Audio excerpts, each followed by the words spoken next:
Welcome to another edition of Highliner News. I'm Zoe. And I'm Hayden. After the pandemic restrictions, 7th and 8th graders finally got to enjoy a junior high dance. Reporter Hayden Becker captures their experience. The theme of the junior high dance is Starry Night in the Big City, and their student council came up with it.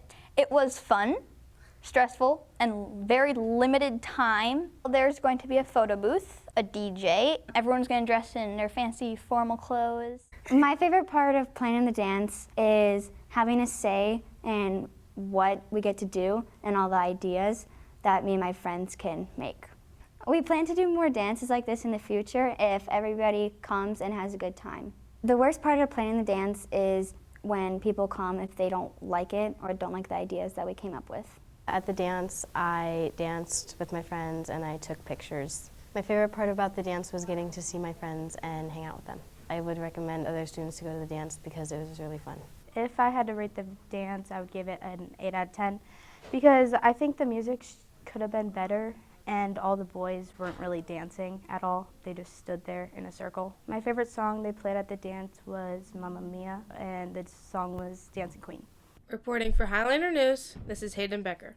Let's look back at some favorite memories of the class of 2022. Pistol in my class would have been Braden Sieg, and I mean some things never change. But yeah, when I was backing up my car, and I had dropped off one of Hayden's friends, and I was backing up my car, and I looked over, and there was these kids around a bonfire, and of course I'm kind of nosy, so I want to know if they're being naughty or not. So I'm like looking over there, backing up, trying to be real sly, and wham! I run in to Joe Cummings' truck, and I just freeze. I mean, it was so loud. It was 11 o'clock at night. It was embarrassed. Oh my God!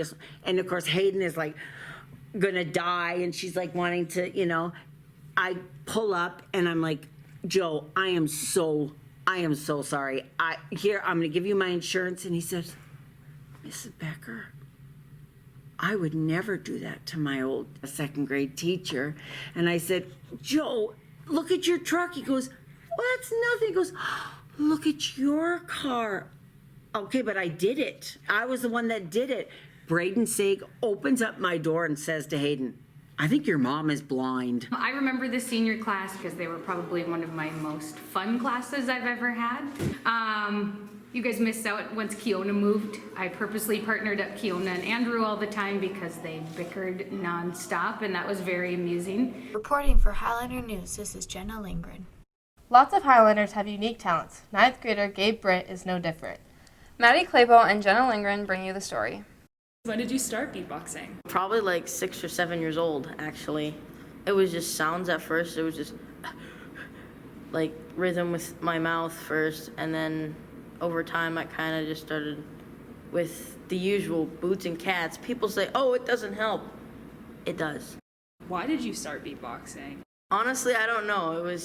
I just started watching a bunch of like beatboxers on YouTube, and then I was like, maybe I could try it for myself, and I just started practicing each day, and eventually I found new sounds. What kind of music do you listen to? I listen to a lot of EDM and a lot of dubstep, like a lot of the electric kind of music. Who inspires you with beatboxing? Actually, it's a TikToker that I found on YouTube, matter of fact. Spencer X, I think his name is called. It's been a while since I've seen him. What is the coolest or hardest thing that you can do in beatboxing? For me, it's my easiest, but people are having a hard time. It's my lip bass. What would you say to someone who might want to try beatboxing? Do it. It's not hard. Everybody can do anything. You just put your mind to it, and it's a dream. Could you just freestyle a little bit?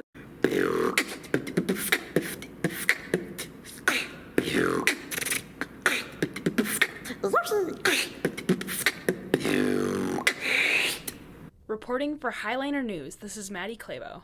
And Jenna Lindgren. The VCHS cheer team has 3 seniors. Jenna Lindgren covers their journey. I started cheer because I cheered for 2 years when I lived in Iowa before high school.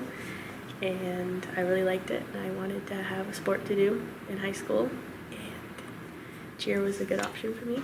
I actually made a promise to Mackenzie that I would join senior year, and I ended up just joining early for basketball season.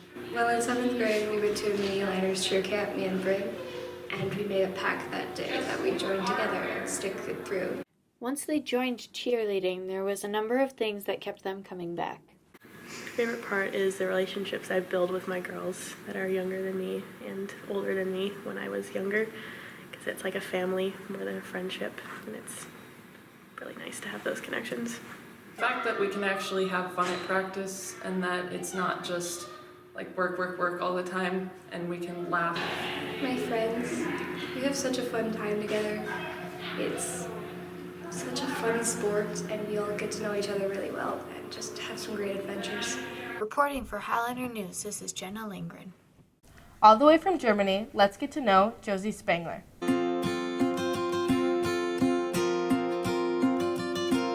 My dad and my uncle lived in America for an exchange year, and they told me about their stories and life there, and so I got involved.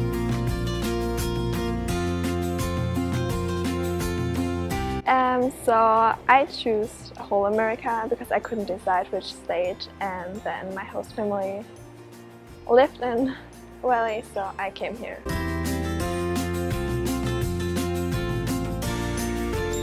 I like the countryside here, so yeah, the for living and driving.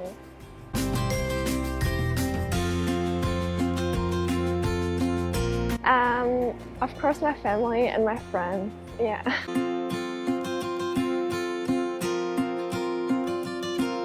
I have one sister, she's 14, and yes, I'm dancing.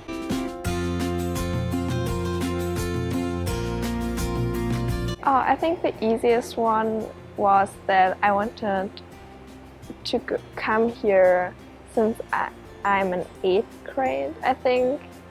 Yes, and I think the hardest thing was to say goodbye to friends and family. For Highlander News, this is Amber Knudsen. Determination is this student's middle name. Reporter Stephanie Hoffarth brings you her story.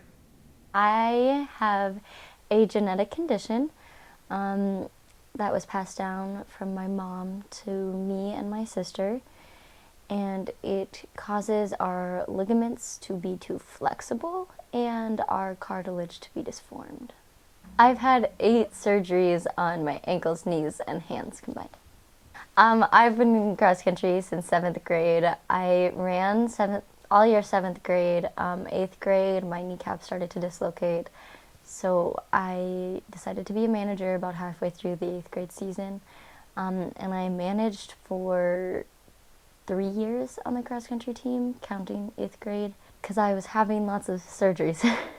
I had the 2 surgeries to strengthen my kneecaps, basically, so they wouldn't dislocate. But this year I started running again, and I had my first race. It was kind of emotional, I guess. I was just very proud of myself because I finally proved to myself that I could do it. It was mostly a mental battle through all of my surgeries and races and things like that to prove to myself that I am strong. Everybody's battles they're going through are equally valid, and I think through all of them, just know that you can get through them. It may be really, really hard and difficult, but it's just a mental battle, and I know everybody is strong enough to get through all of their own battles. For Highlander News, this is Stephanie Hoffarth. It's about time to start preparing your Thanksgiving turkey. Reporter Zoe Bierke heads to Jefferson Elementary to gather some cooking advice. Not everyone cooks their turkey the same way. You put it in the oven. You put it in the microwave. You would probably boil it, and then you would probably put it in the oven for about 3 hours, and then you take all of the guts out, and then you put the stuffing in. I would probably put it in the oven for 3 hours. So our family likes broiling the turkey. It's like very tough to get at, but after after you try to get the hard layer off, it should be nice and tender. How long would you cook your turkey for? Hour. 20 minutes. 20 minutes. Reporting for Highlander News, this is Zoe Bierke. Thank you for joining us for this edition of Highlander News. I'm Hayden. And I'm Zoe.